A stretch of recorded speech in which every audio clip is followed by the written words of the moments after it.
Hello all, welcome to the part B of lecture 10. In this video, we are going to do some hands-on using Julia on Chennai's temperature data. So we will open Julia notebook.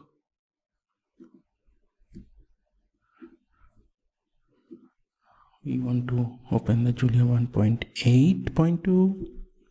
So first we'll give some headings that Chennai's temperature analysis using Julia. So let me run it.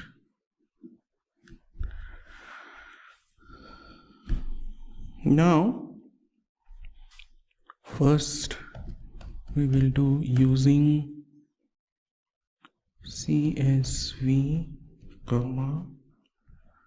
data frames, TS frames,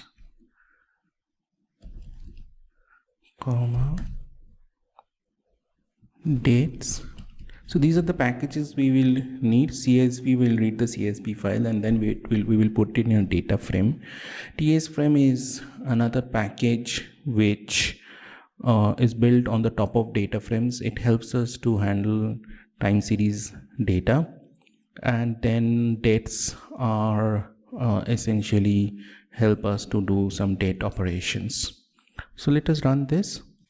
Next we will read CSV file into data frame. Okay, so read CSV file into data frame. Okay, so what we will do, we'll say df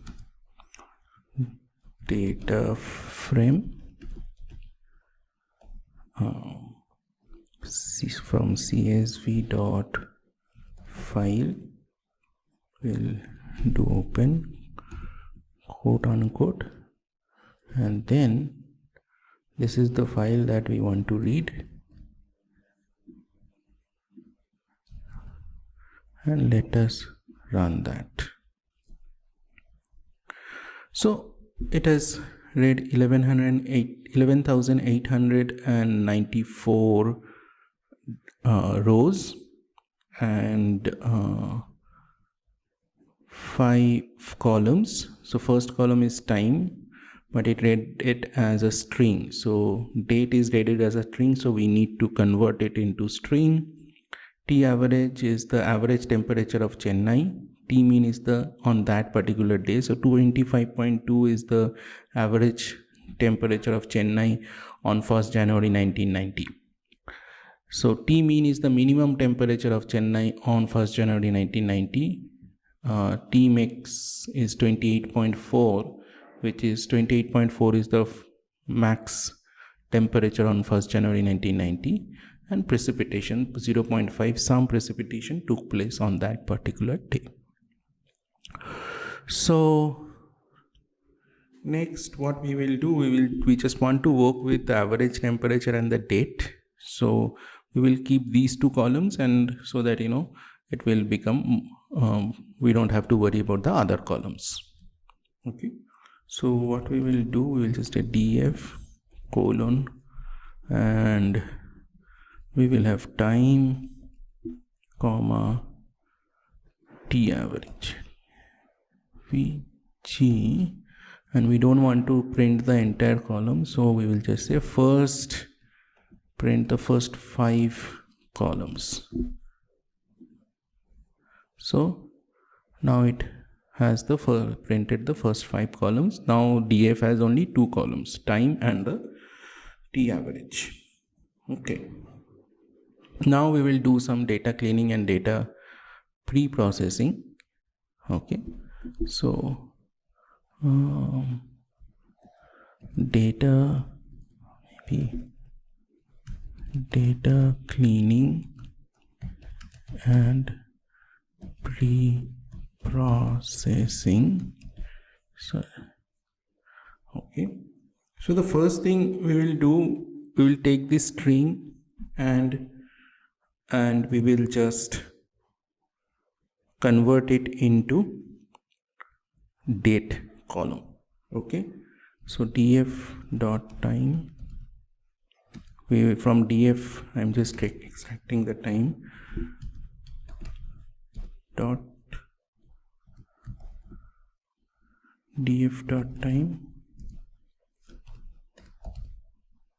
comma, the format that we have is ddmm y.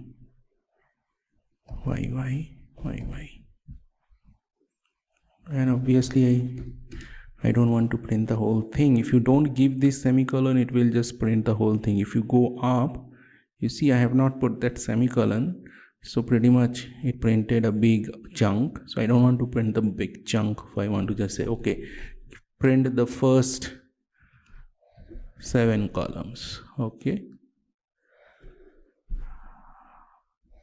it has something to relate it to this. Maybe this will work. Yeah, okay, so there was an unnecessary space was there. Anyway, so now we can see that the string is now being fixed to convert it into date. Okay, now what I want is, I want to use this as a reference date, and from this reference date how many days of data we have. Say if it is 5th January, from 1st January it is a 5 days, so I want to create a column with a 1 2 3 4 like that.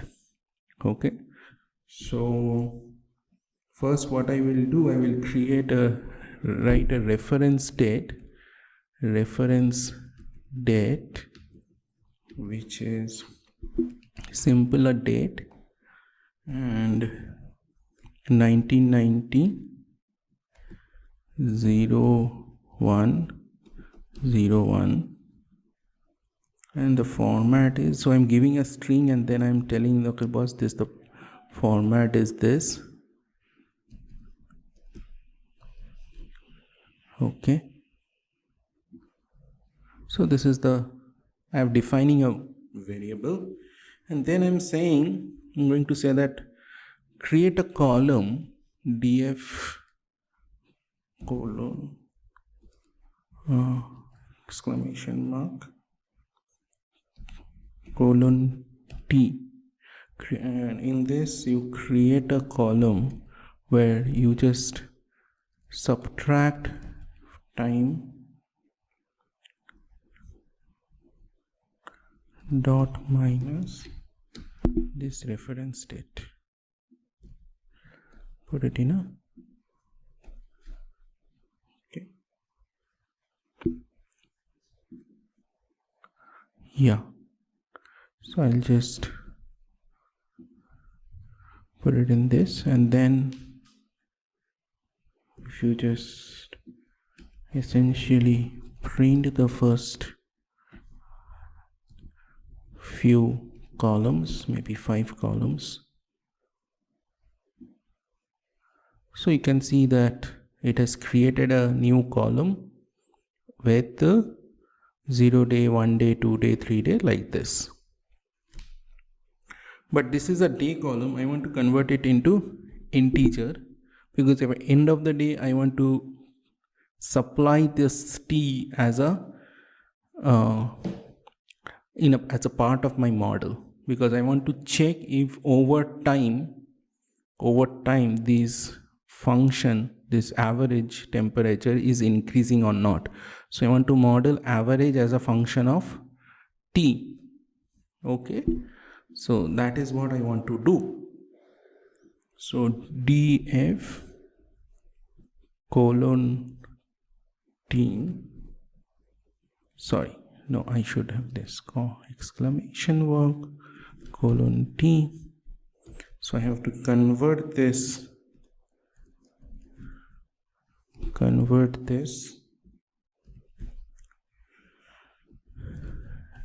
array to integer 64 int 64 comma d dot value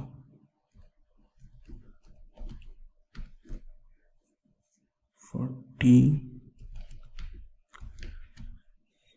in df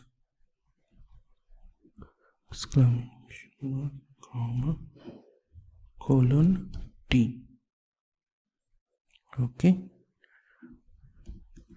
and I want to just run this guy. So now you see, the initial it was a day and now it is being converted into integer 64. So eventually I want to model t average as a function of t. So I cannot, and in the model I cannot give it as a day, it cannot handle day in the model, so I have to give it as a either integer or float. So that's why I need this column as an integer. I can define it as a float also. Actually technically I can define it as a float, no problem. Next, to handle seasonality I need so it's a daily data. I want to handle seasonality. Let me just put a note here. So note, we want to handle seasonality. So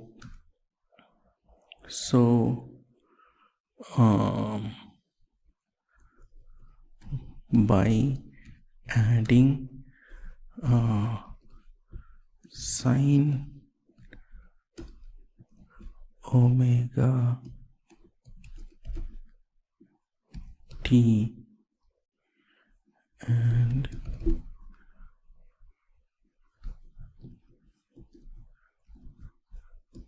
cos omega t in the model, right? So we want to add sine omega t, cos omega t in our model. So you can ask me what kind of model we want to fit. Possible model could be like a simple model could be possible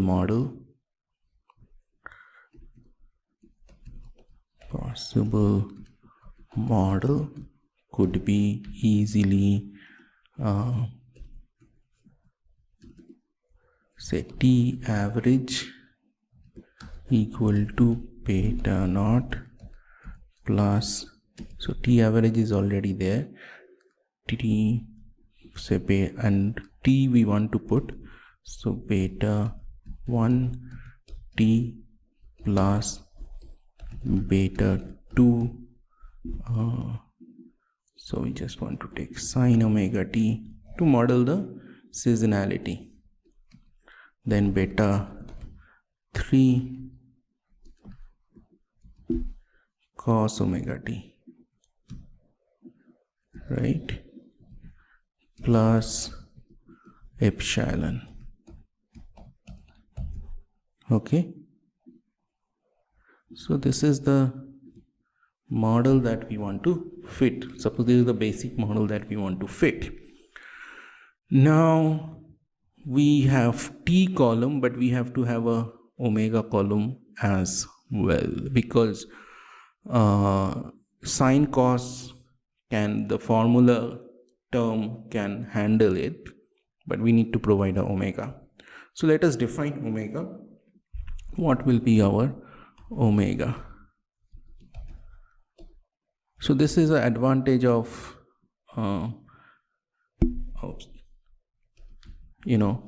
Julia, where you can, because it allows you to be use Unicode. So you can use Unicode for defining variable. Now,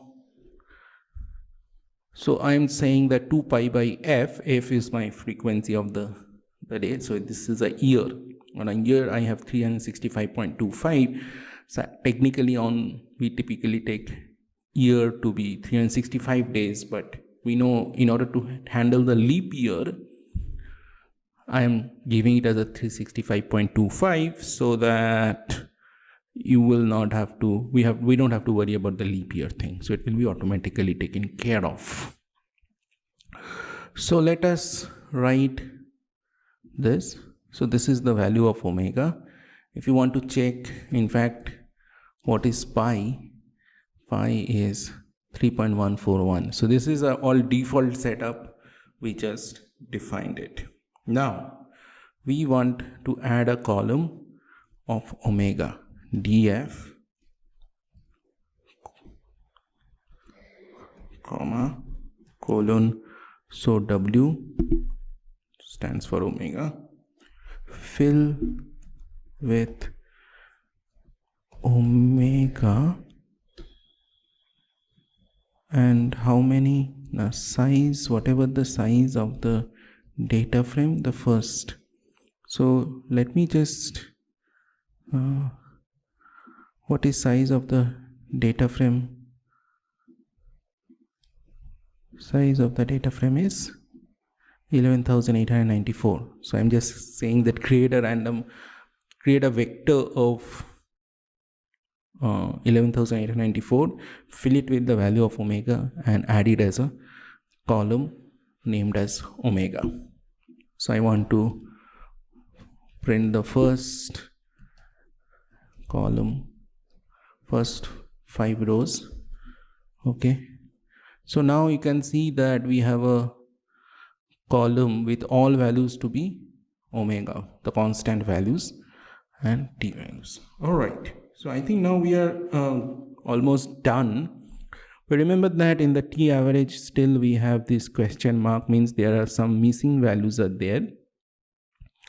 So let us drop those missing values because currently we are going to use a package called CRRao, which fits the simple linear regression, but unfortunately it cannot handle the missing value at this moment. So we are going to drop the missing df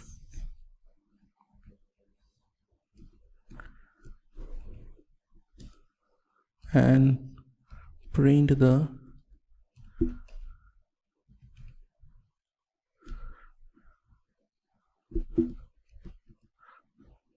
size. So you see, before drop we have 11,894 rows. After dropping 11,867, so about 30 odd values were missing, but now it's better. We don't have to worry about the if we drop those missing, we don't have to worry. So if we just print the first 5 rows, since now there is no missing, so the question mark is gone. There is no missing now. So we have about 11,867 data points. And so now what we have to do, we have to split the data into train and test. All right. So I'll just make a comment. Split the data into train and test. Now the problem with this particular data is it's a time series data. We cannot randomly shuffle the rows and choose the data. So what to do? In this case, what we will do is from 1990 to 2015, we will use as the older data we will use as a training data, and the newer data we will use as a test data. So first we will say date from we have to define from which date. So date is 1990 0101, date 2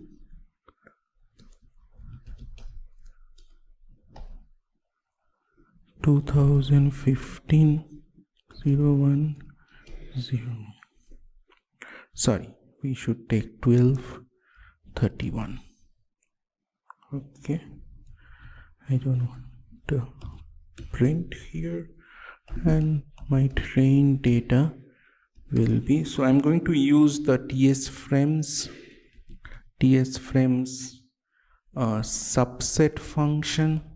It will take a time series data frame and subset the data by dates, and that's it pretty much. So okay, I think, I don't know, I have to first define the data frame as a TS and then TS frame. So okay, I will just do that before, in fact. So I'm just going to define it as a TS frame. I have not done that, so it will be defined as TS frame, and then I have to say that okay, this is from date, this is to date. Okay, so you can see this is a TS frame with the index date as the index, and rest of them are exactly same as it is, and from starting from 1st January 1990 to 31st December 2015. So 9448 rows are being included as training data. Now we are going to define the test data. So test data, I'm going to just copy and paste it here, but here instead of date from will be from 2016 0101 to 2022. Okay, and TS, and this will be test data. Okay, now if you run this, you can see that it is starting from 1st January 2016, it is ending at 25th July 2020, though I gave a 13. So it is just in that range, it will just whatever data it will pick it up and give you as a TS frame. So now it is as a TS frame. Now we will just convert it into data frame, and that's it. Then we are ready. Convert it into train df equal to select train dot core data colon index colon tavg colon t colon w, and then we should do the test data as well, test df. Okay, I think we are done here. So I think we are done. We'll do some visualization that will be this is not a regular visualization, it requires a lot of more thing, but I'm just saying some visualization I'm doing just to see the how it looks like, but not a detailed visualization. I'm not going to do so using plots, I'm just going to do a plot, simple plot of train colon comma tavg size equal to 600.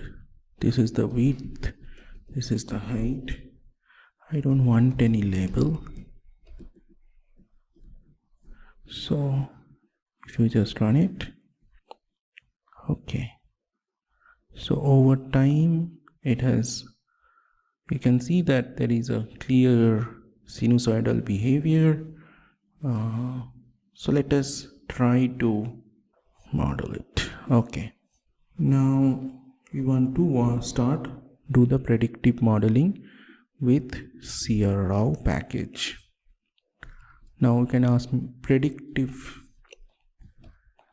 modeling with CRRao package. So CRRao is a package that we are developing in CMI. The CMI students and faculty are developing. So what we are going to do, and so I'll give you the, so here is the, it's a complete open source development. We are doing it in GitHub. There is a lot of detail that we are doing, we have given. So CRRao is a package that essentially all of us based in CMI, well, Ayush and Ayush is in the partly Bombay, partly Delhi. So, but we all are associated with CMI. And these are the current capabilities. It can fit linear regression, logistic regression, Poisson regression, negative binomial regression. Whatever model we are going to do in this course, all these problems, all these models are now part of this package. Now, along with, you can implement some of the Bayesian models also, which is beyond this course, but at least you will know that if you want to fit a linear regression with Gauss prior or Laplace prior or a horseshoe prior, you can very easily do that, and then automatically CRRao will figure out whether you want to do a frequentist model or Bayesian model. Automatically it will do that. In future we are trying to implement the mixed effect models, Gaussian process model, hierarchical Bayesian models. So lot of development activities happening. So you can please help us building this package. You can just, easiest thing will be like, if you go to the issues, there are some good first issues I have mentioned. You can try to implement those issues. Then or you can raise issue, if you can use this, and you can raise issues to report bug. So that will be this, how that is how you can help us with this package. If you like this package, then please hit the star button. It is like that will help us, encourage us to do more about this package. So to develop more about this package, if you don't like then some feature of the package, please write in the issues that okay, I don't like this package issues, or this feature, can you make this feature available, or something like that, and definitely we will try to do that. If you can help developing us, that will be even awesome. So I'm going to call using CRRao and some more things, stats models. So I'm going to, from stats model, I'm going to use formula and statistics. Okay, so let me call this.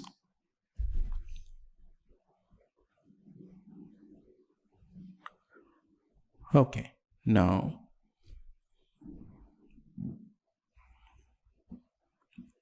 so the first model, perhaps we can try this particular model we have discussed here, maybe. Okay, so why not? So the first model is model 1, fit @ formula TAVG t plus sine w times t plus cos t times w times t. This is the formula. Then train, we have to provide the data set name, train data frame, and then we have to say which model class. In this case it is linear regression. So if you want to fit a logistic regression, then you have to say logistic regression. So like this only. Okay, so let me run.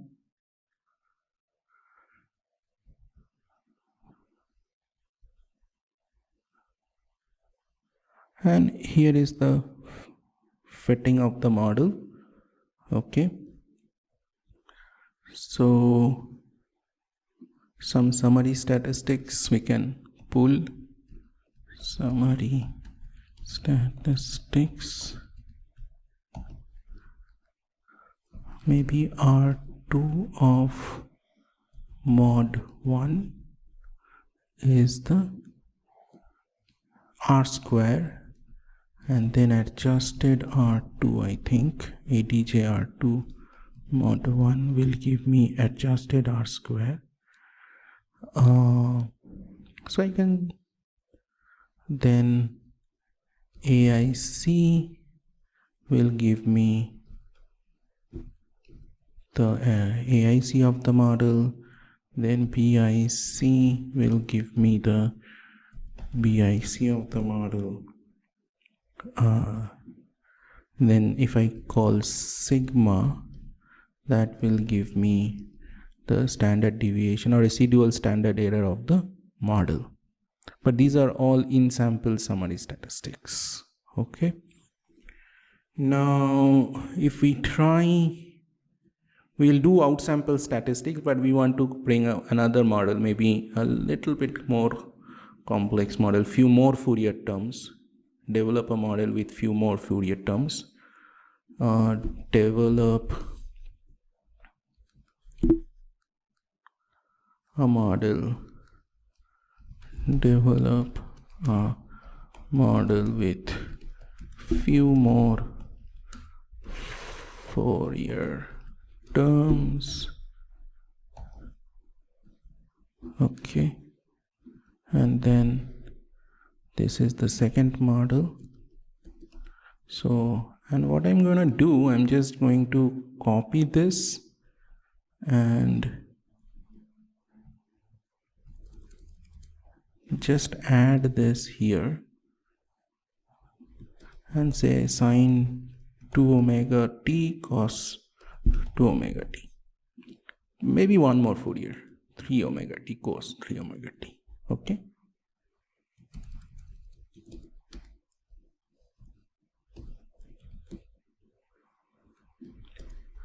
Omega t cos 3 omega t, and everything is same. So let us run. It gives some warning, but I think all of them are significant. The time do have an effect, and all these Fourier do have an effect. And what we can do, we can just compare the maybe adjusted R square of model 1 and adjusted R square of model 2 as a vector. Let us see. So first model has a 72% accuracy. When we add second and third, these two Fourier terms, it jump up to 77%. But these are, both of them are in sample accuracy, so we will calculate the out of the sample accuracy. So let me just calculate out sample accuracy. TAVG predict 1 equals to, so what I will do, I'll just say predict mod 1, and I have to give test data frame. Okay, test data frame. Okay, and maybe I'll just calculate the second one with second model.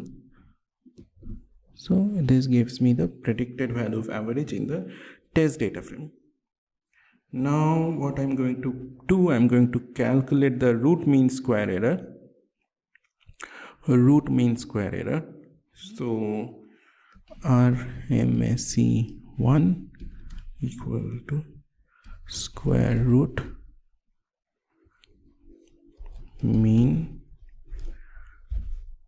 of first from test, sorry about that, test data frame, you calculate T average, extract T average, okay, minus, you just take the first prediction from the first model and square. So this is a broadcasting operator, and then it should work, and then let me just run it. So yeah, 1.49, and then this is the second one, RMSE of the second one. So this is 1.36. So now what we can do, we can just compare the RMSE1 and RMSE2, which is in sample, out of the sample RMSE1 and out of the sample RMSE2. The second one is clearly much better, and also we can calculate the sigma, which is in sample RMSE mod 1 and sigma mod 2. So clearly in both cases RMSE, of course out of the sample RMSE is slightly more than the in sample RMSE, but this is definitely better. In second model is definitely better in this case. Okay, our model accuracy is doing reasonably okay, about 77-8% accuracy we are getting. Even if in the out sample probably we are getting little, maybe around 70% accuracy. Now still we have to do some model checking, model assumption checking. So check the assumptions, and at least if it is doing normality or going well or not. Check model assumptions. At least first thing we have to check is model assumption. For the second model, we don't need to check model because we are not going to use the first model in any way.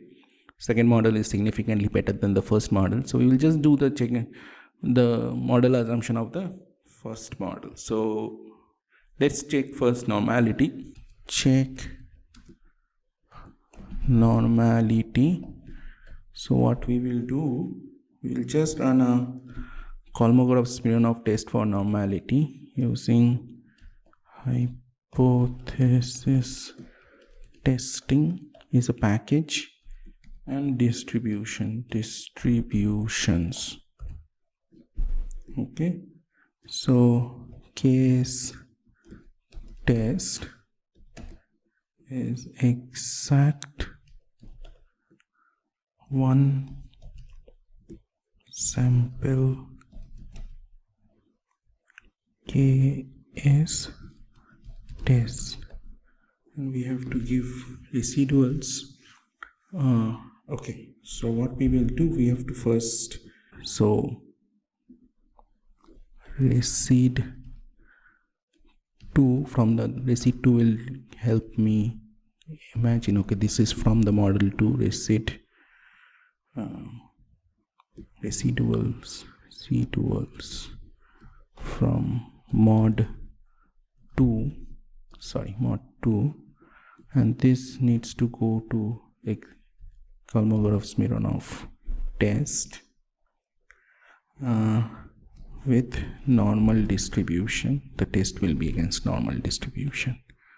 So let me just run this.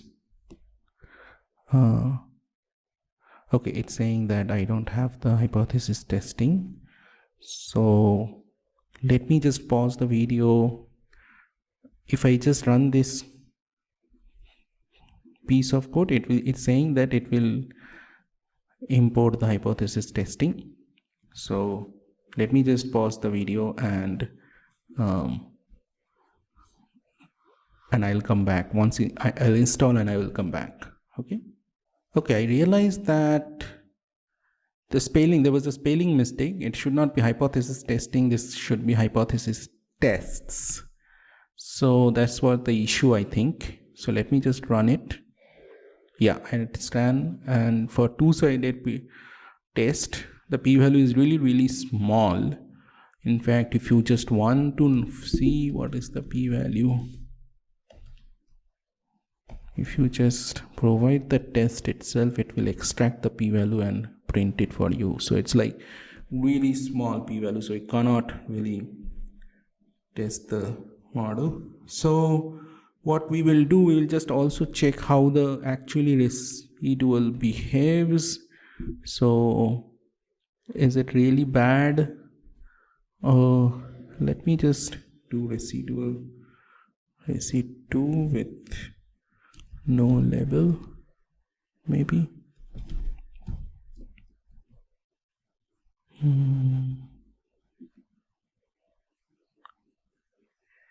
Okay, histogram. I have to just write histogram.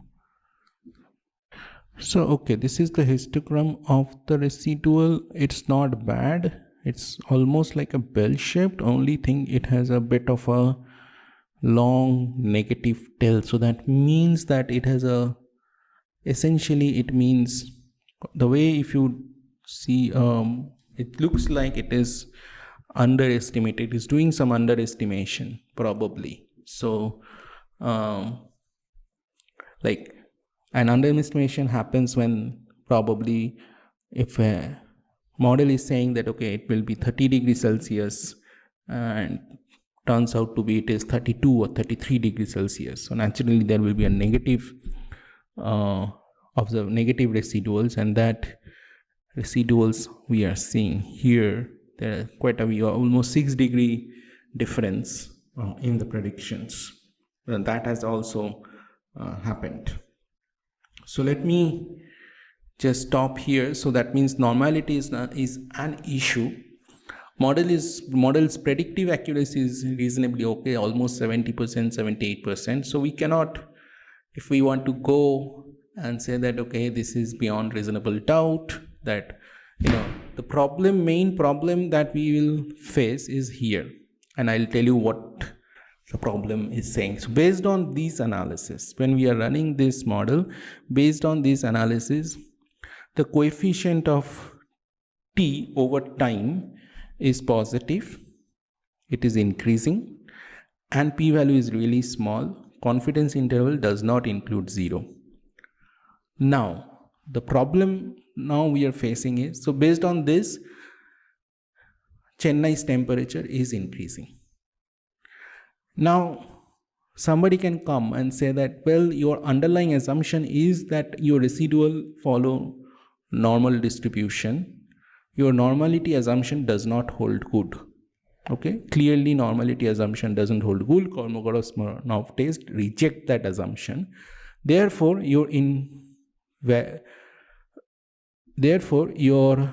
these inference that temperature on an average temperature of Chennai is going up over the last 20 years, almost 30 years, is not correct.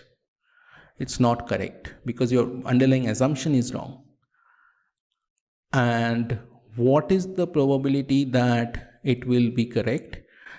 The way to solve this issue is very simple. We know that we have to run bootstrap regression. Residual bootstrap regression does not, or even paired bootstrap regression does not rely on the assumption of normality. In fact, it assumes that any residual follow any probability distribution with some mean and variance, and looks like this is fine. The mean 0 is assumption is fine, and some variance is also fine. So we can implement this model using bootstrap regression. So I am leaving this to you, as we have already studied bootstrap regression. I am leaving it to you. Try to write the bootstrap regression and implement this. I will share this Jupyter notebook in the NPTEL's forum, in the NPTEL's platform, in Swarm platform. Please go there, download this notebook, and also the data will be available there. I already shared the data with you. Please go ahead, download this notebook and implement the bootstrap regression using CRRao package. Okay, so CRRao package has not implemented the bootstrap regression yet, but I think you can do it very simply, quickly by yourself. We have done it in R. You have seen, basically you have to translate that code into bootstrap regression. So with that, I will stop here. Thank you so much. Take care. Bye.